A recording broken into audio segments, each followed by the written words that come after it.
choice right now, between fear and love. It's just a rock.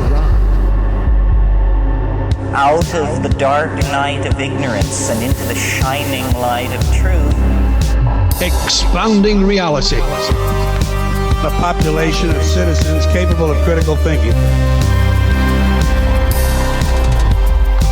We don't see things as they are, we see them as we are. There's a level of reality where everything dissolves into an ocean of energy. We empower our experience by insisting on our authenticity. That's very profound. Very. Expanding reality.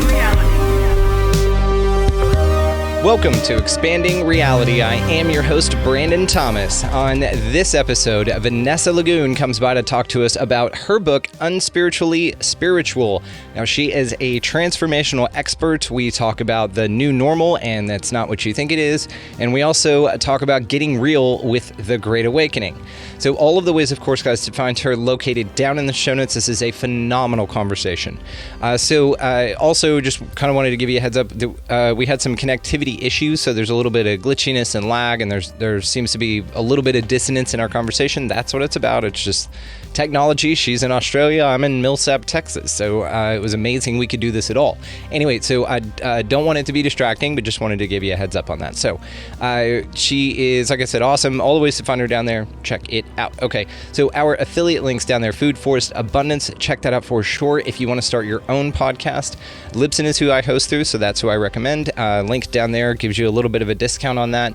And then if you're going to buy anything on Amazon, run it through our link. It helps the show. So also down there is going to be our link to expandingrealitypodcast.com. That is where you can funnel through to all of the socials if you want to go that route. Merchandise is over there, as well as a link over to Rokfin for more premium content kind of stuff. And then also it's got our lives that we do, these Saturday night deals. If you can't catch those, we replay them for free on the website. Also the Too Cool for YouTube, all that stuff. YouTube won't let us put up there. We don't need YouTube. We've got the website. So go over there, guys. All of the videos are being slowly and laboriously uploaded there. So check those out, but all of it free. A great deal of that thing is free. But if you do want to contribute to the show, there's ways to do that there as well. Let's just rock into this amazing conversation, guys, with Vanessa Lougoon. All right, ladies and gentlemen, welcoming to the show, we have Vanessa Lougoon. How are you doing, Vanessa? I'm very well, thank you. It's great to be here, and I'm looking forward to this. This is so cool. You wrote an awesome book, of course, UnSpiritually Spiritual, which will be linked down in the show notes, as well as all the other ways to find you. So guys, make sure that you check that out. Very cool. UnSpiritually Spiritual. I want to get into it. Before we get launching in, though, do you mind, just for my audience that may not know too much about you, just tell us who you are? So I'm a transformation expert, and I help people unlock their quantum potential through soul mastery. Very cool. What got you into that? What made you say, you know what, this is what I'm going to do?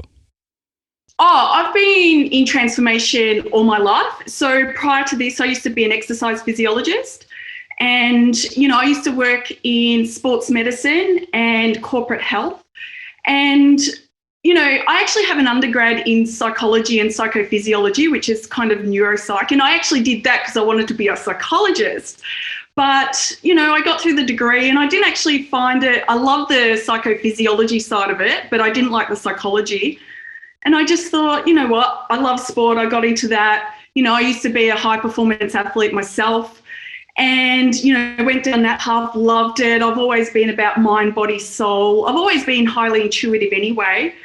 But what I found was that, most of the people I work with, and my specialty was injury management, and that's the part, of especially working with athletes that I loved. I used to work with work cover, employees. So they're the people that got injured at work and need rehab back.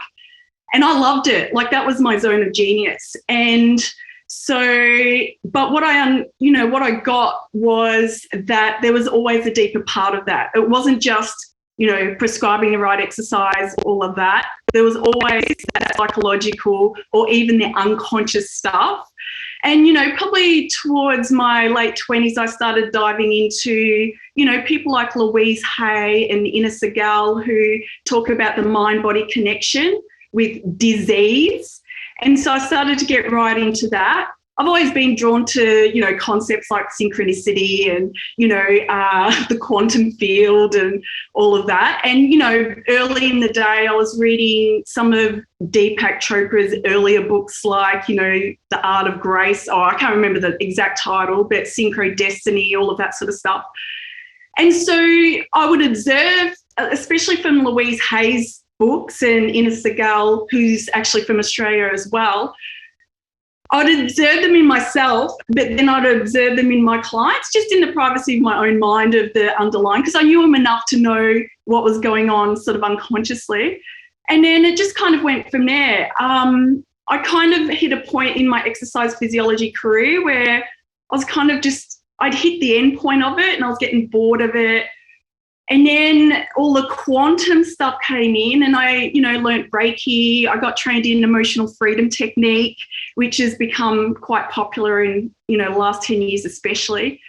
And from there, actually my EFT teacher taught quantum EFT, which is EFT of the soul. And in that, I did some training with her. And in that, she does past life regressions, into previous lifetimes. At that point, I wasn't really into that sort of stuff. I was a bit, because of my science background, I was like, but last minute I decided to go to it. I didn't think I'd be a person, because I'm quite highly analytical anyway. I didn't think I could do a past life regression. And I did it. I was surprised that I did it, went into some past lives, and actually one of those is in the book that I wrote. And I thought, wow, I can see the value of going into past unresolved trauma in past lives, impacting today. Because at that point I'd gone, with EFT, a lot of it goes back to your childhood and, trapped emotional bonds that are kind of sticking to memories that we collapse. But I thought, we've got to go deeper. Like I'm always asking, let's go deeper. Why? And and then I started looking at, the Akashic records, past lives, delving into that. And that's where the quantum stuff came and, starting to really unlock deep-rooted patterns. Like I always experiment on myself first. And, and then I started witnessing my clients and, it's really powerful stuff. And, I've become friends with a lot of other people trained in some sort of energy, psychology, energy healing or quantum healing. And, they're experiencing the same results. So that's kind of the loose path of how I got there. And, it's fascinating. And, you think, and this is the thing about expanding consciousness, you always think that you know a lot until you realise you don't. And, the last 2 years in particular, I have been charmed about how much I don't know, but at the same time, it's been a front row seat of the human consciousness collective of how human behaviour works. And it's just like, wow, So, that's how I got into it. And, we're always progressing and, moving with the energy and thinking of new ways to explore yourself. And this is exciting. I mean, I know a lot of people are in fear at the moment, but there is a lot of excitement and possibilities coming out because people are starting to understand that their quantum self isn't just some woo thing. It can actually be practical. It's not just something else. I use the word spirituality a lot because when I started going deep down this back in, 2008, that's kind of how it was framed back then. I mean, it's framed a bit different now, but but back then it was always framed, it's out there, you've got to surrender, bring it in. But it's like, no, you are it. It's both. And that's just because the consciousness of the planet has expanded to such an extent that it's available to us now. It wasn't really 20 years ago, but it is now. So, But a lot of people also don't know what to do with it. So, they're tapping into all of these intuitive gifts. They're kind of battling with the whole persecution, ridicule, pseudoscience label, all of that. But I've noticed over the last few years especially, that we're actually learning how to decode it better and apply it to the physical reality. And that's what my current work's about, is just teaching people, here are your soul level gifts. This is, how to apply it to your everyday life. So, you're not sitting around in Zen all day, because there are distortions, and a lot of people are reluctant to explore their quantum self. But because of these distortions, because they see it as an airy-fairy thing and only for, certain demographics, but it's not. And, it's funny because every now and then I'll get a phone call from an old exercise physiology client just saying, I want to refer someone to you. And I'll say, people I worked with 10 years ago, and they'll say, oh, I'm actually not in the field anymore. I do this work. And she goes, oh, you were always intuitive, And I went, like this has happened a few times. And even, I used to work in sports medicine. So I used to work with very high-level professionals with the, physios, sports doctors, working with elite sporting teams and stuff. And, a few women have private, especially the males, because males, don't feel as comfortable talking about this sort of stuff. And a few of them used to come up to me because they knew I was into it and go, oh, I feel intuitive, but, because these are the barriers of, physiotherapy or whatever, I feel scared to go over that. And I'm just saying, go for it, just go for it, just follow it. So. Did any of them report back to you and tell you some gifts that they discovered based on that? Oh, these are conversations I was having 5 years ago, and a lot of them I'm not in contact with today. But I know one who actually moved, this is 10 years ago. He's actually based in Canada now. He followed the path, and he's, got his own clinics and, going into other areas. But I used to actually have clients that I've been really fortunate. I've always attracted the right people. So I've had clients that, I had a chiropractor client, right? He owned 2 of his clinics. He was well regarded. He was so in tune with his body that I learned more off him than he did from me in my trainings, when I was training him, because he would be able to tell me down to the last vertebrae or the, muscle, what was being worked and what wasn't. And I'm just going, wow, who needs to go to university when I've got this guy in front of me, deeply in tuned.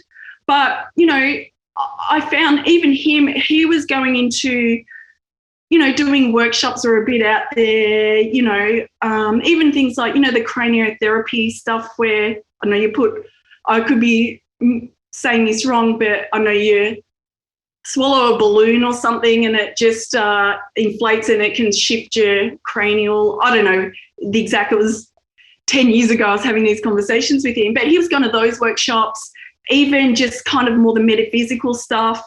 But he kept quiet about it and, only showed to a select few clients, you know what I mean? But I think we're getting to the point where you can't hide that stuff anymore. You have to, because it actually thwarts your own self-expression when you hide parts that you feel that won't be accepted by the masses. But at the end of the day, if you're producing results, that stuff needs to be shared.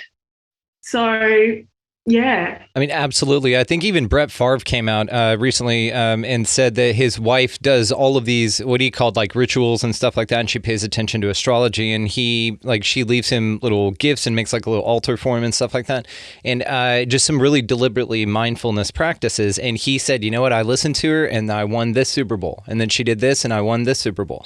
He goes, so there's something to it. Even he would step out of the way and at least admit that there's something to it. And we even know things like the woo-woo we just spoke with a young lady, Ksenia Moore, about astrology, and all astrologers will tell you this, that billionaires use astrology. All presidents have had astrologers.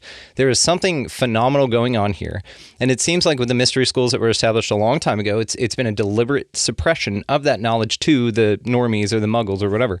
But really, it's something here for us to discover. Now, what I like about how you approach this is that you take a look at it, you take a look at all of it like I do, but also you resonate with it most in a grounded manner. And same for me. I don't speak to Archangel Michael. I'm fine with people that do.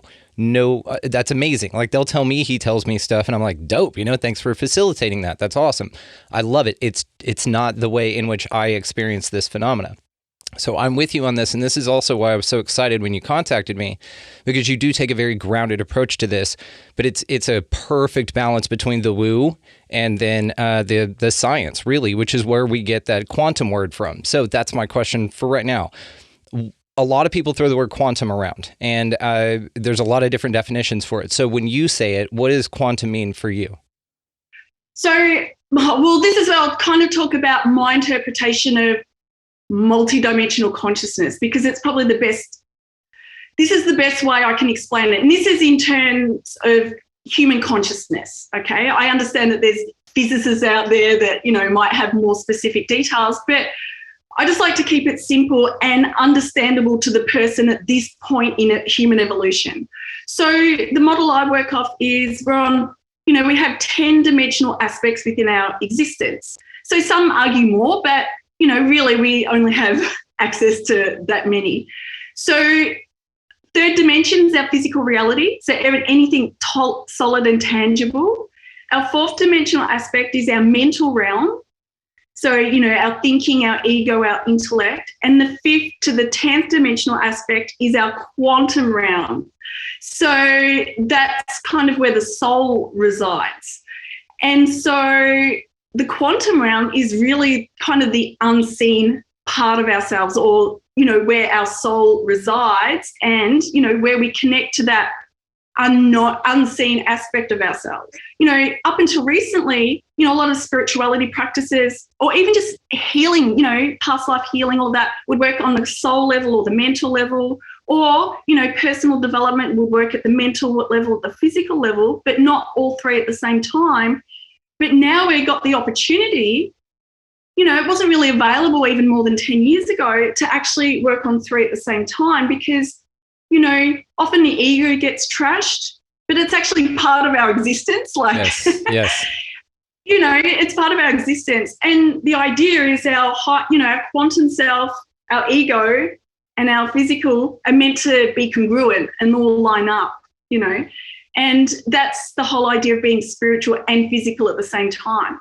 They all line up, and making this, quantum work more grounded, because, you get your insights or your gifts, you interpret it at the, mental level, and then somehow you translate it into physicality, through decoding and practicing and experimenting.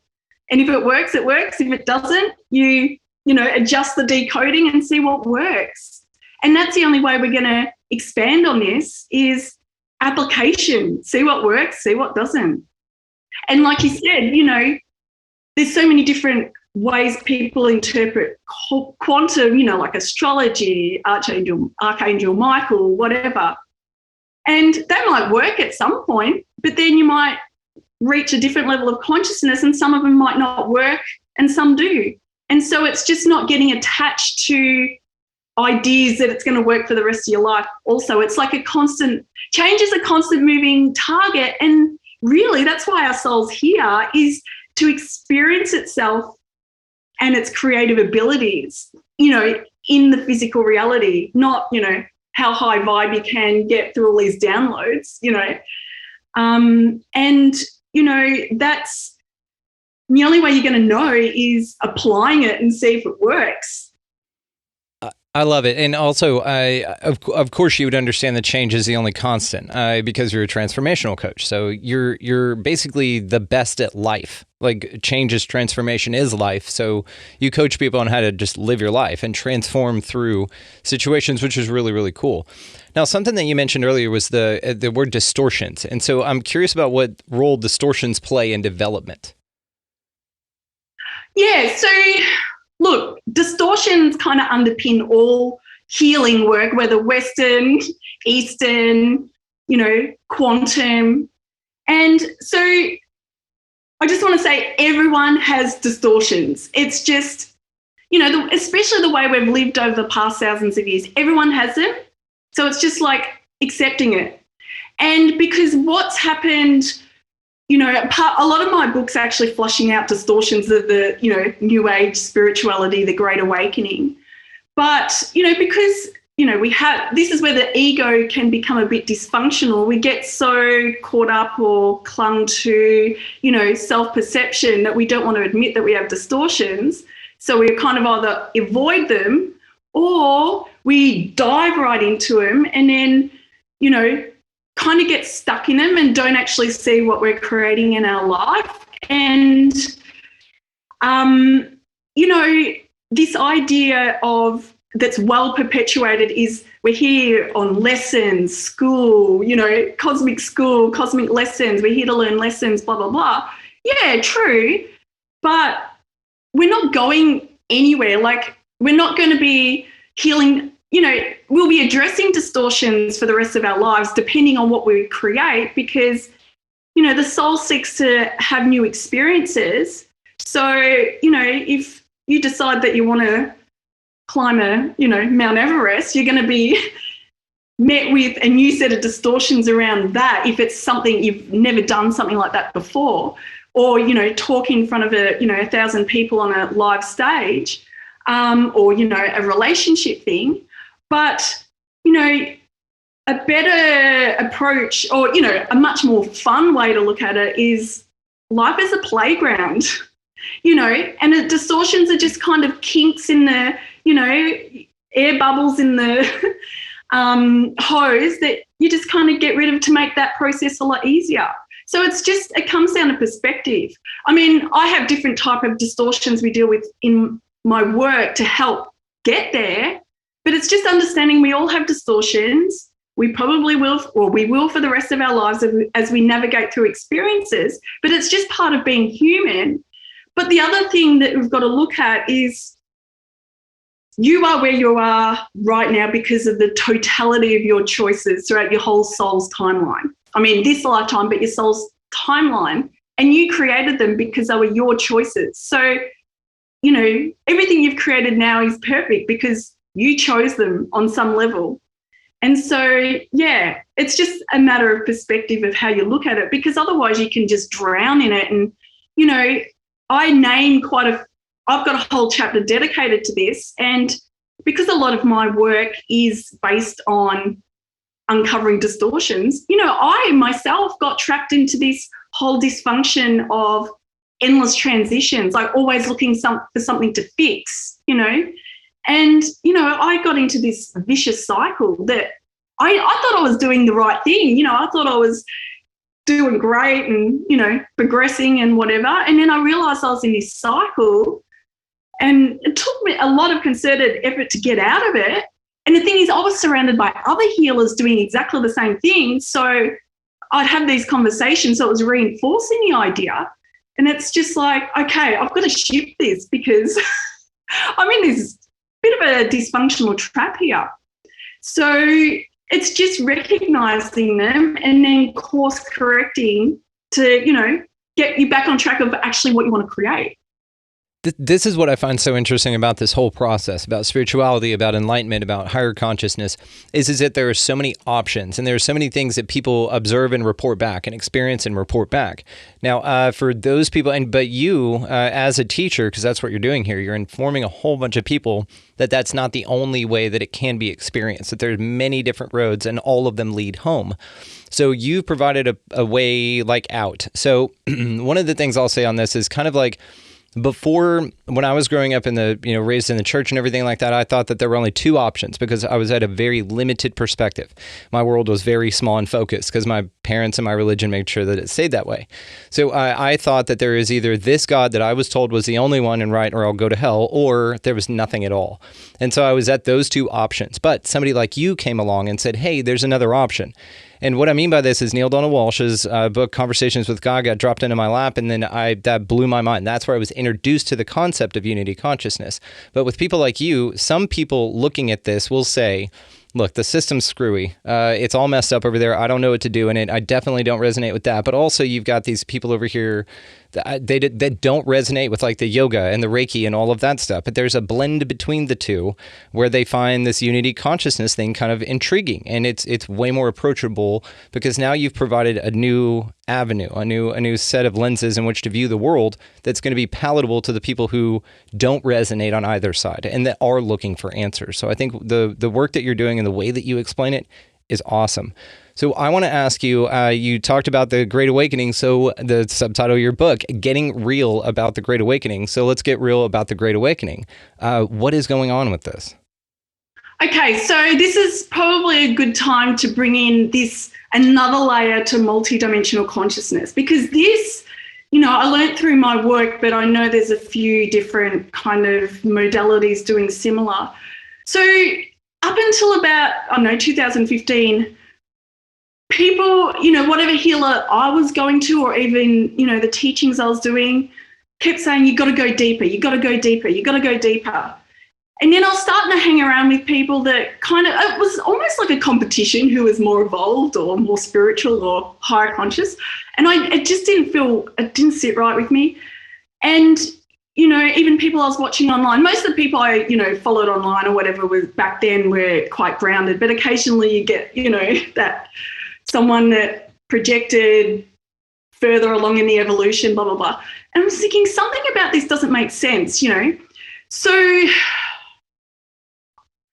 I came across this, terminology called the soul vibration rate, okay? So what this does, this is what I use in my work, but it's kind of a measure of your consciousness, how expanded you are, as in your human experience or, physical experience. And, it's just an arbitrary figure that we use just to get an idea of how, spiritually aware someone is. So, and it's described in a way that, it's where your higher self sits, okay? So I don't know if you know the higher self, but that's the part of you that's connected to your upper dimensional realms, but still connected to the grounded, physical reality of you. So it's kind of like that in-between point. And it, works obviously with your mental aspect. So, we grade it either, in the fourth dimension, fifth dimension, sixth dimension, etc. So people with a soul vibrational rate in the fourth dimension, so that means their higher self is in the fourth dimension. As I said earlier, the fourth dimension is all about mind, intellect, and ego. So they don't have any awareness of themselves as, a spiritual being, because, that's where the higher self. So they're not interested in those topics. And anyone that talks about it, they just can't connect to it. It's just like speaking another language to them. It's just, but as soon as people's soul vibration rate starts going to the fifth dimension, which is the quantum realm, that's when people start having their, dark night of their soul experiences, their spiritual awakening. And, that's when people start looking into information about, the nature of consciousness, esoteric, the quantum field, and truth disclosure. And so, and then that kind of works its way up as you become, more connected to who you are at soul level, that sort of stuff. So the higher it is, the more expanded your conscious, awareness is. But it also ties into how many more choices are available to you as well, because you understand that there's so many more ways to do things. So to answer your question before, because everyone's really unique at soul level, like you've got your more, even though it doesn't sound spiritual, some people are really rational and intellectual at soul level. So they're really great at decoding stuff and, technology and, engineering and whatnot, very precise physical things. And then you've got people at soul level who are very imaginative, all that. So you got that whole range, right? But the fifth dimension is actually what we call the information realm. So you heard the term, the information age. That's why, because, the internet's kind of like the physical version of the fifth dimension. You can search for things whenever you want.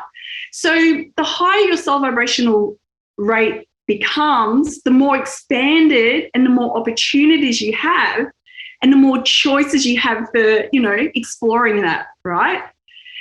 However, there is a dysfunction side. And this is the thing, we live in polarity, so there's always going to be a dysfunctional side, because experimentation requires you put something out and it either works or it doesn't, and then you adjust. But if you're expanded and you have more choices available, if you lack focus and intent on what you actually want to create, you actually create nothing. So that's where, while you were saying there's so much available and people getting confused, that's where intent, which is, fourth dimensional, you've got to actually become really focused in what you want to create in your life. Otherwise, you are just going to be overwhelmed with all the different possibilities available to you. That's how I feel a lot of people approach this, is that they don't feel that they're advancing, that they're just learning that there's more to memorize, if that makes sense. Does that make sense? It just feels like to some people whenever they explain it. Oh, go ahead, please. No, you go. Oh, and apologies, listeners. There's quite a delay here between us. You're in Australia, crushing it, and it's a little overcast there, and then I'm out in the country, and so we're on two completely opposite sides of the world doing this, which is still cool. So apologies, guys, for the lag. So what I was going to say was that it's just interesting that your work seems to focus on the more grounded perspectives, like I've already said, and that it seems like this time, again, more than ever, that there are so many damn options that people can get lost in the sea of just like you picture those people that have a new hobby for the first time and they're going through a hobby shop and somebody's like, oh, you need to get this book and this mat and this pen and, and then they're stacked up with all this stuff and they're walking around and they're like, I'm just trying to not kill anyone today because I'm just so stressed out and overwhelmed. I'm just looking for new answers, and then you're dropping all of this on as well. So there are some intermediate steps that people can take while embarking in this journey for the first time without getting overwhelmed. And again, this is what I think that you provide for folks, is especially for somebody even I don't have an advanced perspective on this. I've just been looking at this for a very long time. And like I said, and to what you said, that we need the people like me out here that can, run a show and make you sound as good as possible and, put this out and run all the gear and stuff. But I'll have you on, if you're channeling Archangel Michael or something like that, I'll absolutely be here to facilitate that part of the experience for all of us. But I am with you on this. I think it's very interesting waters to navigate, and it can get very convoluted and muddy. Yeah, well, when people first awaken, it's like a kid like you said, a kid in a candy store. It's like, whoa. And, when that happens, a lot of people already have an established life, like they're already, working, might be in relationships, whatever. And it's actually quite fun. When I first started I was like, whoa, what do I learn, And so I was looking at a whole different range of things and, it was give me a pick-me-up and whatever. But as soon as you start kind of expanding a bit more, you might make a little adjustments. When you reach kind of the mid-fives or towards the mid-fives, that's when you get to a point that you've got to actually start applying it, especially in the way you make a living or in your relationships, more of your foundational stuff, because the downside about having more insight and conscious awareness is that you actually become more aware of the dysfunctions in your life. Yes. And if you're not addressing that, it can actually become a bit of a self-soothing cycle to, do all these weekend workshops or, listen to online meditations or downloads or, all that sort of stuff. And then it becomes dysfunctional because it becomes a form of soothing and escapism instead of addressing what's actually going on in your life. And that's where a lot of people can actually get stuck getting into these cycles. They think and that's the thing, they think they're doing the right thing, but you've just got to always look at what's actually physically happening in your life. If you've got a dysfunctional relationship, for example, like a spousal relationship or a live-in partner relationship, and, I've had a lot of clients come to me over the years, female clients that have wanted to evolve themselves in the hope that their partner will magically change into the person they want them to be instead of just having frank conversations or, really getting into the nitty-gritty of it. And never happens. It has to be addressed at the physical level. And, that's the whole multi-dimensional aspect of it. You have to address it at physical, mental, and, the spiritual level, not just do all this clearing and healing work and then you still have to apply it, because otherwise it becomes tolerance and you unintentionally victimize yourself, really, disempower yourself. Could not agree more. Now, this actually did happen in my relationship. I changed me and my wife changed. It's crazy, but I did it on a physical, mental, and spiritual level. But she also was very on this as well, and it's just something clicked in our relationship when I stopped wishing things were different and started being the person capable of receiving the different things that I wanted. Does that make sense? So I just changed me. Absolutely. Yeah. And I think it's really important. So what I've noticed, yes, in relationships where the partner is on board or understands it, it gets clunky for a while, and that's normal. So Dissonance is normal, and that's another misunderstood concept of change and transformation is just because you're high vibe or spiritual doesn't mean you don't go through the upheaval. Like that's normal. Yeah. But it's when the partner has no interest in spirituality or personal development or self, they think it's a bit of a hobby that they're going or a phase they're going through, and that's where it gets really clunky. It does, and I have a lot of friends that have this situation in particular, and I don't know why. It's just ubiquitously females in the relationship that are doing the spiritual work, and then males that just think it's a phase. And so it's pretty pervasive in that way. I actually do not have any examples of it the inverse, but it's very, very interesting, and you're absolutely right. Now, in those cases, 100% yes, could not agree more. That's a hard sell. That's a very hard sell. So there's some realism that is involved, which is why you talk about it. Yeah, relationships, especially our spousal relationships, that's where we learn the most about ourselves. Absolutely. And in a way doing, expansion in spiritual relationships can be the most difficult way to do it because you're juggling with two people's, and they tend to be our most codependent relationships. So, some level of codependency in it. So when one person shifts, it, really impacts the other person. And so, there's an adjustment and there's adjustment periods, and it takes an effort to kind of manage that at the time. It's, For sure. It's not always easy. Absolutely sure.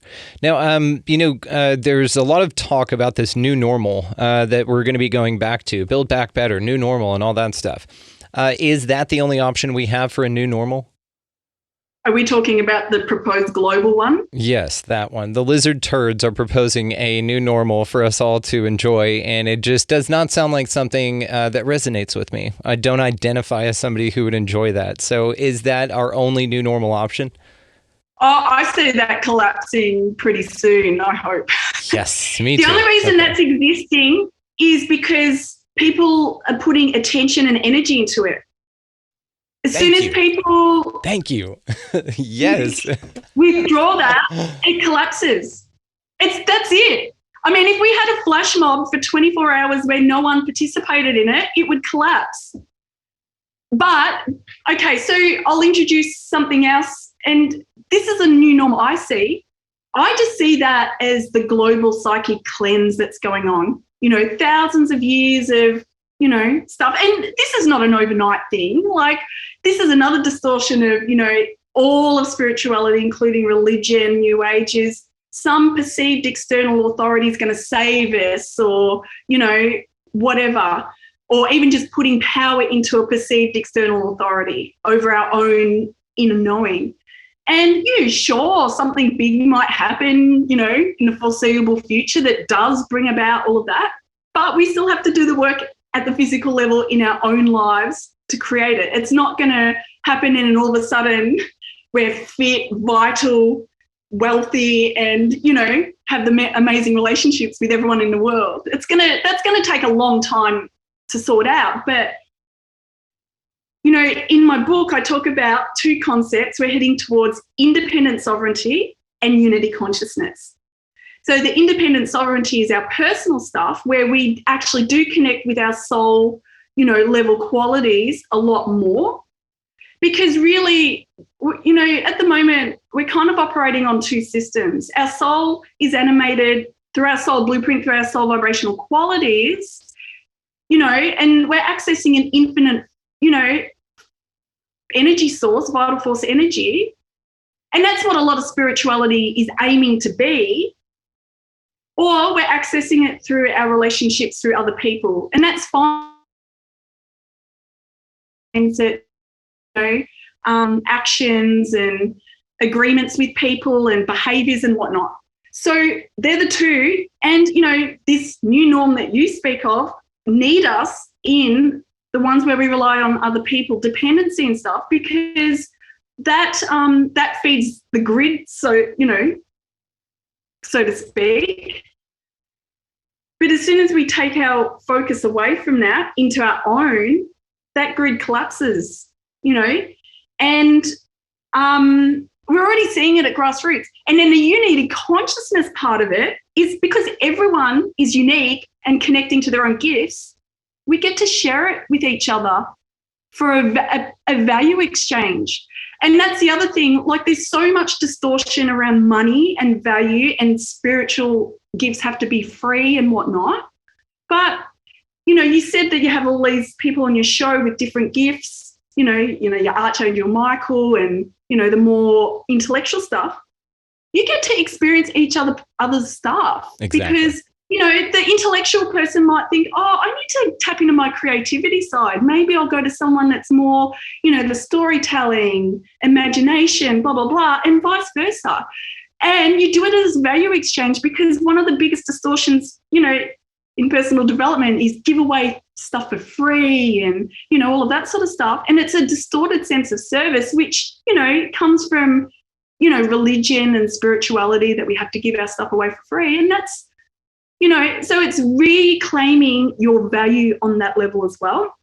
And so that's where the unity conscious, you know, like I've got this lovely ring on, and I'm so thankful for the person who created it, because I feel really, you know, goddess-like when I'm wearing it. And so what's happening here in Australia at the physical level of that, so I'm in Victoria in Australia, which has been one of the most locked down places in the world for the last 2 years. And so what's happened, it's restrictions are easing now, but towards the end of last year, I couldn't go anywhere because of my choice not to disclose my medical information to shops, because, you know, it's my medical information. And so what's happened, especially, I've noticed it before the lockdown, but especially since, what we've discovered in Australia is all these lockdowns and, you know, mandates are all illegal, okay? And there's actually a few channels that I follow to get legal advice, because I had to find out how I had to survive, you know, trying to stand my ground on what was going on. And so,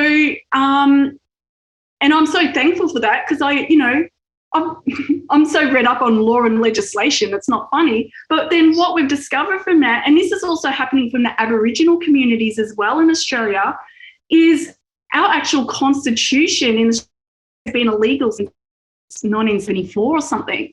So there is a big push to collapse basically the Australian government at the moment. That's what all the convoy to Canberra protests for the last month in Australia has been about. They want to collapse the government and bring it back to natural law. So that's I see that as the physical manifestation at the ground level of the sovereignty, connecting to, your own sovereignty source, divine source, and being the dodgy, the dodgy energy, or the dependent energy. So that's been happening. But also what's happening in my local area, thankfully there's businesses that know the law. So, we've figured out which businesses we can go out for dinner and cafes and all of that sort of stuff. And we support them because they had the balls to, take on the government and risk fines and all that. But there's this whole underground movement of people who own properties starting up markets and farms. And I've been to a few now, and, you've got jewellery makers, you've got people selling produce, all organic,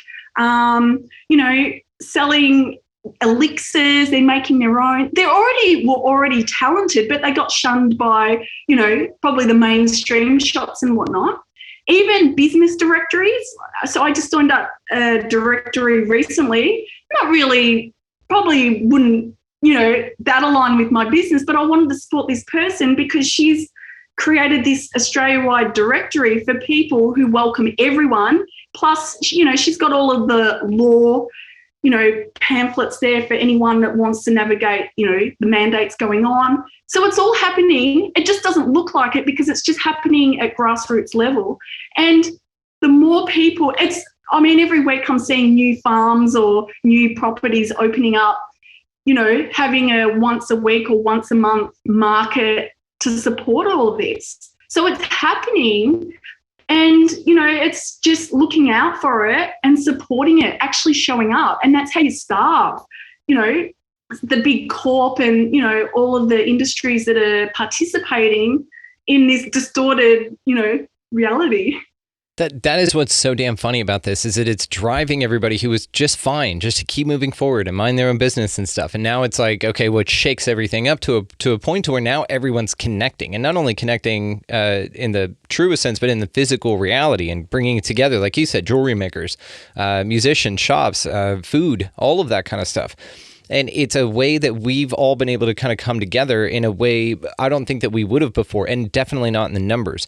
And then now you've got a great supportive community that somebody that used to be, I guess, in that mindset, in the 3D mindset, if you want to call it that, now is waking up to the injustice and the ideas. Now they're looking around going, oh, this is amazing. You guys have been here the whole time. This is really, really cool. So I find that the communal aspect of it as well has been incredibly beneficial. And just like you, me and a few other folks, we also agree with you on this, that it's kind of a shakeup. It's that, unity conscious, we're all the same thing. And so it's ready to reassemble and come back to itself as well. And I think that we've all kind of had, our time, and we've learned a lot of lessons here as individuated consciousness. And it just feels like this shakeup is what's occurring to kind of draw everything back together. They're boogeymen. They're running around going, wake up, do the work. And so it's just an interesting time. So I want to know just a couple more things. I'll probably turn you loose here, but I want to know about your past life, if you don't mind sharing that with us. Number one, you talked about it earlier, but the past life to where you went back and discovered something about yourself, your first one. So number one, I want to know, if you don't mind sharing, of course, where you were and what time period and all that, if you can recall that, and then also what it was that happened then that you applied to now and just changed. Yeah, so the first one, so I did two on the weekend. So on that particular weekend, so the first one, I was in Greece. I was a young girl or teenage girl. And, I used to sneak out at night. So I lived in some sort of palace, like some sort of king, like a king-like princess relationship. And I used to sneak out at night to help, the poor in a local village, and then sneak back in the morning because my father didn't approve of it. It's like Aladdin. So it was basically, and up until that point, even if, Oh, I said like Aladdin. Huh? Aladdin, the movie from Disney, like Yeah, Aladdin. And so, so that's the basic gist of it. But at that point, so even as an exercise physiologist, so I used to work with elite athletes. I was innovative in that field as well. Like I was doing, functional exercise way ahead before before it became a trend. And I used to do things a little bit different, but I used to do it on the sly. Like I used to do it when no one was watching, or it was just between me and the client. I wouldn't share it with people, but I produced results, whatever. And so it's like, wow, I've got to stop hiding these gifts. So yeah, that was the biggest thing I got out of that, is why I was just doing everything in secret, because I didn't want to be judged, all of that sort of stuff. So that, that was really profound, because yeah, it's so interesting. I haven't done that yet. I know people that do it, but I just have not done a regression yet, but I'm very excited too. Would you recommend it? Oh, absolutely. There's value in it. I mean, nowadays, because I used to be scared of it, because I'm thinking, oh, what am I going to find? Am I going to get lost in the, astrals or whatever? But yeah, that's just not me not understanding the mechanics of it. Right. So, but absolutely, like I don't do one-on-one work at the moment, but in my one-on-one work, I just go what went down, what your choices were, and how it's impacting you today. Whereas some people, like if you're more interested in Greece and, your dad's name is Pierre or whatever. Yeah, you had a horse named Alabaster. That's kind of more detailed. But I'm like, you got married for money and, in this lifetime, you're probably marrying for money, that sort of thing. Like it's just like bang, bang, bang. So it just depends where you want to go with it. Like if it's just more of an interest, that might be more fun for you. But, if you just want to know how it's impacting you today, you might look at that in a different way.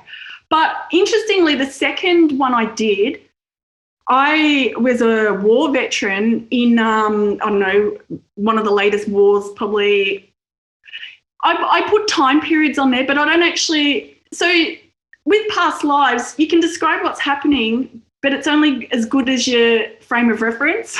This is why I asked time period, because it's very hard to do. You could be in a past life right now. I could be your past life. And so it's just as good as your frame of reference, but this was more recent. And I was a pilot.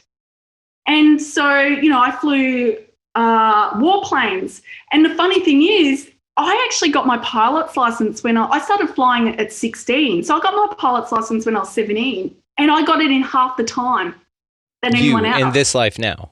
In this lifetime. Very so my cool. dad got his pilot's license at 16, and, he wanted, because I'm the oldest child, he said, I'll pay for your pilot's license. I didn't really want to do it, but I did it. And, I got it done in half the time as everyone else. And then we used to go to air shows, because I've got this secret obsession. I love air shows. And, air crash investigations is kind of one of my closet favourite shows. Interesting. I just love watching it. Okay. And when I used to go to air shows, the Chinook airplanes with the two helicopters, I used to get chill. I couldn't explain it, but my whole body would chill. Even the Hercules aeroplanes, the same thing, but not as much as the Chinooks. And even just a helicopter hovering around, I'd sort of get a minor version of it. And although I did want to be a fighter pilot when I was like 5 or whatever, but yeah. So that's just what I call soul inheritance. It's a carryover gift. And that's also why you see, kids with flawless opera and they're 7, or, you always see someone has an accident and all of a sudden they're fluent in a language that they've never. Yes. Yeah. Or it can play drums like crazy. Yeah. Yeah. So, I see that as past life inheritance that's been dormant and now activated. And, I've done some of that work with my clients, and it's, created like a fountain of a new gift coming through. So, It's making me think that this is why they talk about karma, and maybe this is what this is all about. It's not necessarily good or bad. It's just the energetic form that you take in the next life that you transfer from not only the life before it, but whatever leftover crap you had from any subsequent life that you were looking to clear. And maybe they compound. Maybe they get worse and worse and worse in one particular lifetime. And this is why people look at this like a school, like there are lessons involved, is because there does seem to be, just on the bare base, like the veneer face of this concept right here that we're talking about, that if you do something in another life and you don't learn a lesson, or you're energetically matched to attract this, then that will carry over. And so you've either started out with a talent or a skill that you didn't have to take as long to acquire because it carries over. This is what I'm talking about though. But so if, like, let's air quotes, if you were, I don't know, just crappy to people, the energy of that would carry over as well. And maybe that's what people call karma, is kind of the energy that you're attracting, because you're always attracting what you are, right? In any lifetime. And so whenever you come in with kind of like dealt a bad hand or some bad luck or something like that, maybe, perhaps it's because it's energetically matching the decisions that you made in a previous life. But the inverse is true too, with people that are born very lucky or talented or whatever in any particular way. Yeah, so karma underpins all of my work. So how we define karma is, karma's 24/7. It's not something you can, like if I was to have a cake every day, I'm going to get fat or sick, you can't bypass it. But we see karma, it's just the law of creation. You're either making choices that are congruent to who you are at soul level or incongruent, okay? It's one or the other. Yeah. And so when you have unresolved karma from previous lifetimes, yes, it carries over, like the energetic forms or the agreements. And, in my one-on-one work, we have a whole range of definitions of what that is, kind of like definitions that a medical practitioner will have for different health stuff, and then we do the clearing work on it. But the important thing is, the whole lesson thing is how you created it in the first place. Because you can clear what you want, but if you don't know why you did it in the first place, you can't address the level to ground it or complete the karma. And you also have to know who you are at soul level, because I was doing when I first started the spiritual work, I kind of tapped into a lot of, unconscious spiritual archetypes that weren't who I was at soul level. And also I got into some of the, giveaway free stuff or, early in my work, and acted a certain way, but it wasn't who I was at soul level. So once I shifted that radically changed, it freed up a lot more time. It changed the type of clients or the ideal clients that I want to come through. And so it's just two things. Is it aligned with who you are at soul level, or who it isn't? But you're born into the family who are an exact vibrational match to your totality of your karmic patterns at the moment of birth. Obviously, you make choices, and, that's why it's sometimes hard to be around our family as adults, because we've deviated so much from, depending on if they've changed much or whatnot. But that's essentially what's happening there. And so do you think that a lot of that karma is taken out in a vibrational match way whenever you're a kid? Let's say that people who have childhood trauma, in this instance, based on one way to look at this, could be that you're paying off karma from a previous life, and that is trauma that was inflicted on you as a way of clearing that karma. And now you deal with the trauma of clearing your karma from a past life that you don't even consciously remember. The whole thing is maddening, Vanessa, but I love it. Absolutely love it. So look, it's interesting. It's fascinating. You can get overwhelmed in it, and you don't want to put yourself into a mind bender. Yeah. So this is why the more conscious you become, you can look in and examine this, but you can get lost in it as well. And this is what's happening. And this is why specificity is the key, and this is very poorly misunderstood. Because, there's, different types of distortions. There's your negative karmic patterns that are in your blueprint that are unresolved from previous lifetimes. And, that can go into the trauma and stuff. Then there's misalignments. So you've got your soul vibrational qualities, which most people don't really know what they are. So you're just trying to be someone else when you're not. And then there's the dysfunctions, which are just basically the negative polarity of your soul vibrational qualities. So, for example, my soul vibrational qualities are independence, freedom, and limitlessness, right? And, you know, the last 2 years, we've been very limited. So that's the opposite. You know, that's been a major, you know, and as, you know, I've been isolated, I've been a hermit. That's been a major handbrake to my own manifesting, you know, expansion and, you know, because of that. And so so that's the dysfunction that you're inherent to anyway. So, but as far as, you know, you're born into your families with, you know, that, obviously your parents are kind of in charge of you for the first, you know, 16 or 18 years. But even with that, you make different choices. And I was actually lucky that I grew up on property. My dad's a farmer. So I got to go outside and do whatever I want. If I grew up in the city and I had a little backyard, I wouldn't have coped. So, you know, I was pretty lucky in that sense. But, you know, as you know, even as a kid, you get older and you make, you know, especially when you start high school, you start making different choices, and it just depends on your parents. And, you know, it's just an accumulation that just keeps, you know, reinforcing the same choice. Or, like, you don't want to think of it as you have to spend lifetimes to pay back karma. It can be got rid of in one session. Obviously, you have to see out the consequences of that karma, you know, especially if you know, I don't know, do something with a business partner that has the business become broke. You have to see out the consequences maybe of court cases and whatnot. Or, you know, if you're split from a romantic partner or a spouse and you have kids and property, you know, you have to see out the consequences of that. But it's not something you have to, you know, it's not retribution as if you have to suffer for the rest of your life. Or it's like just make an aligned choice, see out the karmic consequences, and then move on. Beautiful. This is my favorite part about this, and this is why I enjoy thinking about things that way, is because this is how I feel about it. You have a shot here and now. You're not stuck. And not only that, but you can make the right decisions now, and on a quantum level, then it ripples out into heal other parts of you in any timeline that you came from, and it's fascinating. I love this stuff, and I could just talk to you forever about this, but we're going to cap it on this one. So, UnSpiritually Spiritual, guys, linked down in the show notes.